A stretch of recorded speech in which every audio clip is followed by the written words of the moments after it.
Hi guys, Wakka here. Not giving you an update for a little while. There's not a great deal of new news that I'm going to give you about the tools or anything right now. I thought I'd just quickly go through a couple more rooms I've started to work on. I've not had a great deal of time to spend on the tools.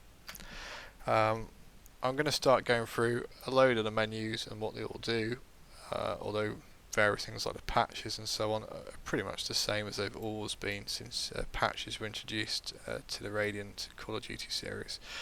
So I've made two new areas, or I'm busy making. If we go through here to get an idea of scale, I've popped in a player model. So if we go through to this along this walkway, you'll see that I've started work on what is going to be a reactor room. So we've got loads of steam venting from these vents. That doesn't sound good. We'll probably have some alarms and some flashing lights once I get going on this. Put a load of piping in. I've got a lot more work to do that, so not happy with the way that piping looks there, for example. Just needs shunting upwards somewhat. Lots more piping. I've used a load of volume decals as well on here. I don't know if you can tell, but there's actually a oily effect there. I don't know why I chose oil, but I've put an oily effect on these vents for some reason. Probably because it's meant to be a bit of a disaster going on in the reactor room. Now I've purposely off-centered this volume over here. So if I rotate it somewhat, and I'm going to get a right rotation. Oh, that's the wrong. Oh, which one is it? Okay, that's better. So if you can see these circle, I've pressed R to start the rotation. This means that if I hold down on any of these, I can start rotating the angle that the volume is projecting, the decal volume is projecting onto this texture. Press R again, I get the arrows. If I hold down the green, I can shunt this along. It's a little bit off skew, but for the principles of this exercise, we'll just recap what we can do with volume decals. I don't really like that decal, that makes no sense to me. There should be a warning sign somewhere. Let's go with that. That doesn't fit very well, so let's set that. Hey presto. Let's get rid of those. Now, you notice how the circles have gone. If I press R, the circle's back, so we can rotate it somewhat more. I don't want to rotate it, what I want to do is resize it. So you see these squares? If I click on there, I can drag with my mouse and start changing the size of this, which is really useful. I'm not sure this will really make a great difference because this is these are the only areas, because you got to imagine it's 2D projection that I'm looking at the moment. But you can project around corners, you can project at different angles, which is really useful when you've got a nice decal you want to project onto a surface. And they will project not just onto textures, but as I said earlier on, I've got an oily effect. Press F9, we might start to see. I'm going to a lit area. I don't know if you can see there is an oily effect on these, and just to show you what I'm talking about, if I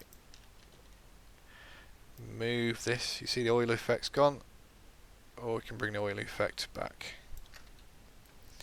It's just adding to a bit more detail, really. That's the thing, when you're making a map, you want to start detailing it. You'll start out with a basic construct and delve deeper into it. So this is my reactor room. I don't know what a reactor really looks like. I mean, I could Google it, I guess, but I've taken a very small model and I've made it larger and used a few other models and various brushes. We've got some reinforced glass about the place, and that's really it for that room. So if we find our exit, I think I'm going to go over here next. As I say, this is just a collection of prefabs and other bits I've brought in. So the other area that I was working on was going to be my Arboretum, where we've got some plants and foliage and a garden to walk around. So a bit of dust kicking off. I'm going to put some fans in so we can see why the dust is blowing around, because at the moment it's dust with no purpose. Press F9 so we view it in a much nicer view. So I've used a few more decals projected, so there's a bit of stain going on there, some water drops here. Here's my sort of pond effect that I've got in the centre of here. And then we've got loads of pretty flowers and plants, and if you like green things, maybe you'll like this a bit. So it's a bit varied. I've used two textures and I've blended one together for the grass and sand, so nothing too extravagant, and placed some rockeries around the place. All the trees and everything sway. Again, this was using the correct sun texture. I think it looks okay at the moment. It's a start. You know, the walls are looking a bit bland, but I've started to make a bit of work and progress on this. As I say, I've not had a great deal of time, but this has not taken long to knock out. And I think that's the big point about the tools. You can knock a room out really quickly now. I mean, any fool can knock a map out, but it's the eye and the detail. And when you look at some of the quality maps people started to produce as they learnt mapping on all the COD series, they just get better and better. And I think if anybody's just going to start mapping, sure, you know, make your first map, get it out of your system, but then start to consider, you know, what do you want it to look like? It's not just got to play well. You want people to actually enjoy the way it looks.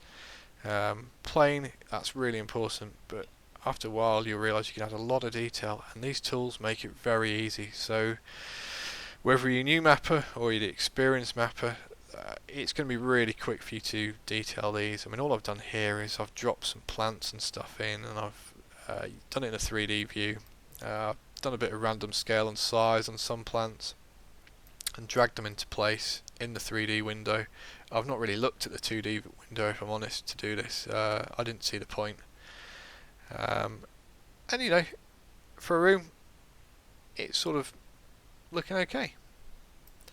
And that's it for now. I will be doing some videos though, going through some of the newer menus. I don't profess to know all of them. I've said this before. Some of them are very similar to the old Radiants, but there are some nice little features in here which we may not have gone over in the other videos that I or others have done. That's it for now. Cheers guys.